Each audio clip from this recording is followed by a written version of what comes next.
नमस्कार, मी विजय वामन।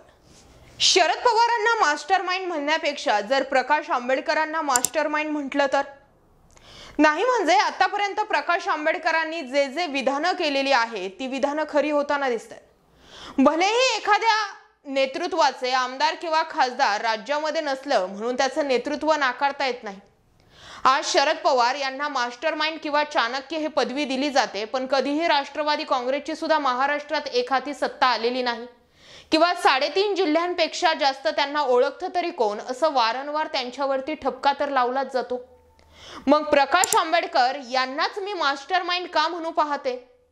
नेमकं इंडिया आघाडी असो किंवा मग भाजपासोबत युती असो, या दोन्ही गोष्टी प्रकाश आंबेडकरांना काही प्रमाणावरती परवडणाऱ्या आहेतच। मनोज जरांगे पाटलांच्या मागे शरद पवार आहेत असं म्हणण्यापेक्षा प्रकाश आंबेडकर मनोज जरांगे पाटलांना सपोर्ट का करतायत असा प्रश्न मनात कधी आला नाही का? मनोज जरांगे पाटलांनी प्रकाश आंबेडकरांवरती टीका केली नाही।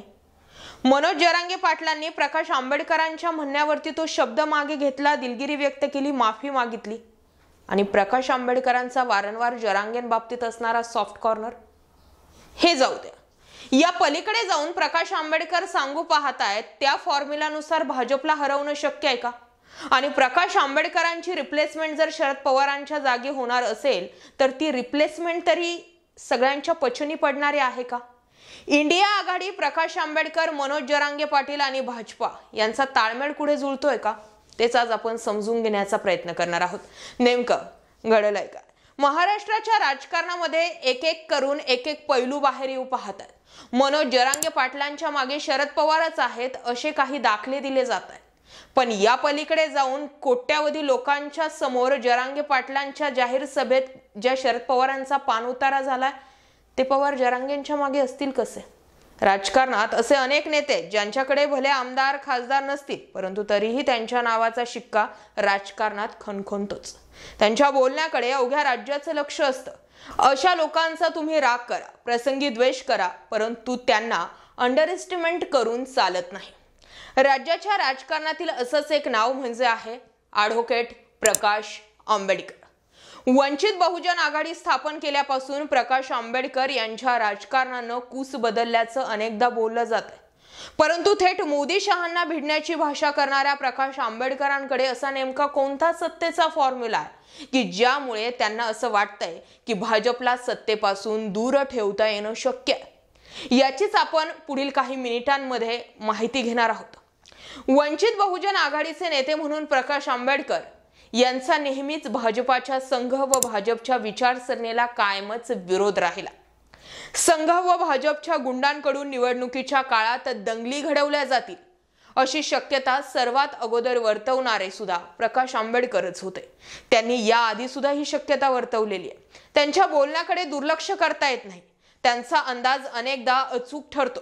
लक्षात घ्या, एप्रिलमध्ये प्रकाश आंबेडकर यांनी राज्यात मोठी घडामोड घडणार असं सांगितलं होतं आणि 2 महिन्यातच अजित पवारांनी राष्ट्रवादीचं काय केलं ते आपण पाहिलंच। मतं मिळवण्यासाठी भाजप काहीही करू शकते, त्यामुळे राज्यातील मोठ्या देवस्थानांच्या सुरक्षेत वाढ करण्याचीही मागणी त्यांनी केलेली होती। या ना त्या पद्धतीने नेहमी प्रकाश आंबेडकर आपल्या विधानांनी तसेच आपल्या दाव्यांनी चर्चेमध्ये असतातच आणि ते दावे फोल ठरतात असंही नाही। देशातील भाजपची सत्ता घालवण्यासाठी सर्व विरोधकांनी एकत्र येण्याची गरज असल्याचं प्रकाश आंबेडकरांकडून वारंवार सांगण्यात येतं। प्रकाश आंबेडकरांचा भाजप व संघाला इतका टोकाचा विरोध आहे की 2024 मध्ये गैर भाजप सरकार सत्तेत आलं तर नरेंद्र मोदी आणि अमित शहा यांना तुरुंगात टाकल्याशिवाय राहणार नाही असंही त्यांनी म्हटलं होतं। 2024 मध्ये भाजपला झुकावं लागेल असा ठाम विश्वास ते वारंवार व्यक्त करतात। ईडी, सीबीआय, IBIचा धाक दाखवून सुद्धा प्रकाश आंबेडकर मागे हटत नाहीत। लोक मोदी आणि शहांना मुजरा या मुद्द्यांमुळे करतात, परंतु खुद्द भाजपच्याच नेत्यांना आता मोदी शहा सत्तेत नको असल्याचं सुद्धा प्रकाश आंबेडकरांचं म्हणणं आहे। भाजपला हरवण्यासाठी इंडिया आघाडी स्थापन करण्यात आली आहे। या आघाडीचा आपणही भाग व्हावा असं प्रकाश आंबेडकरांना वाटतंय, परंतु शरद पवार व अन्य काही नेत्यांच्या विरोधामुळे प्रकाश आंबेडकर यांचं सूत इंडिया आघाडीशी जुळवण्यास विलंब होत असल्याचं देखील सांगण्यात येतं। तसं पाहिलं तरी उद्धव ठाकरे यांची शिवसेना व वंचित बहुजन आघाडी यांच्या आधीच युती जाहीर झालेली आहे। परंतु अद्याप याला इंडिया आघाडीचे स्वरूप आलेले नाही. शिवसेना व प्रकाश आंबेडकर यांचा आधीपासूनच वैचारिक मतभेद आहे. परंतु जेव्हापासून शिवसेनेमध्ये फूट पडली आहे तेव्हापासूनच प्रकाश आंबेडकर यांनी उद्धव ठाकरेंना मिळणारी सहानुभूती पाहून त्यांच्याशी जुळवून घेत युतीचा हात पुढे केला होता. पण त्यामध्ये शरद पवार नसतील असंही त्यांनी स्पष्ट केलं. आता इंडिया आघाडीतही आपला समावेश करायला म्हणून ते आग्रही आहेत. लोकसभा निवडणूक इंडिया आघाडी सोबत लढून मोदी शहांचा पराभव करता येऊ शकतो हे आंबेडकर वारंवार पटवून देतात. आपल्या सोबत राज्यातील 15% वोट शेअरिंग असल्याचं प्रकाश आंबेडकरांचं म्हणणं आहे. त्यालाच मुस्लिम समाजाची जोड दिली तर भाजपच्या सत्तेचं समीकरण बिघडू शकतं असा आंबेडकरांचा दावा. परंतु दुसरीकडे प्रकाश आंबेडकर हे इंडिया आघाडीसाठी डोकेदुखी सुद्धा ठरू शकतात असा देखील आता काही नेत्यांचा समज. तो कसा तेही ऐक.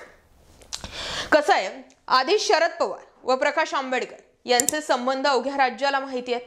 त्यात शरद पवार व गौतम अदानी यांची जवळीक प्रकाश आंबेडकरांना खटकल्यानं यावरूनही दोन्ही नेत्यांमध्ये खटके उडालेत. प्रकाश आंबेडकर यांचा टोकाचा बंडखोर स्वभावही अनेकांना अस्वस्थ करणारा ठरतो. त्यामुळे त्यांना सध्या तरी इंडिया आघाडीपासून दूर ठेवण्यातच भलाई असल्याचं अनेक नेते खासगीत सांगतात. त्यामुळे प्रकाश आंबेडकर कितीही भाजपला दूर ठेवण्यासाठी आकड्यांची जुळवाजुळव करत असले तरी जोपर्यंत विखुरलेला विरोधी पक्ष एकत्र येत नाही तोपर्यंत ही सगळी गोळाबेरी शून्य असल्याचं सुद्धा दिसतं. जेव्हा MIM आणि वंचित बहुजन आघाडी यांची एकी झाली होती त्यावेळी किती मोठ्या प्रमाणावर मतांचा फटका हा भाजपाला सुद्धा बसला होता हे दिसून आलेलं होतं. आजही प्रकाश आंबेडकर यांचं जरांगेंशी कनेक्शन जोडायचं ठरलं तर प्रकाश आंबेडकर आणि जरांगे हे दोन टोकाचे दोन व्यक्ती राहिले. परंतु प्रकाश आंबेडकरांनी सुरुवातीपासूनच जरांगेंबाबत स्टँड घेतला. ते अजून एकदाही म्हणत नाही की जरांगेंच्या मागे एक अदृश्य शक्ती ते जरांगेंना पाठिंबाच देत आहे. एवढंच काय तर जरांगे नावाचं वादळ मधमाशासारखं संपूर्ण महाराष्ट्रात घुमतंय. जरांगेंचं वेटेज वाढतंय तरी सुद्धा प्रकाश आंबेडकर काही केल्या जरांगेंच्या मागून हटायला तयार नाहीयेत. त्यामुळे नेमकं मनोज जरांगे पाटलांच्या मागे शरद पवार आहेत की प्रकाश आंबेडकर असाही प्रश्न आहे. जर कुठे मनोज जरांगे पाटलांच्या मागे शरद पवार असल्याची जर कुणाला गंध आणि वास येत असेल तर ते प्रकाश आंबेडकर हेरणार नाहीत का असाही प्रश्न आहे. या मुद्द्यावर तुमचं काय मत आहे अवश्य जास्तीत जास्त कमेंट बॉक्समध्ये व्यक्त व्हा आणि हा विषय होईल तितका जास्तीत जास्त लोकांपर्यंत जरूर शेअर करा. जय महाराष्ट्र पब्लिक.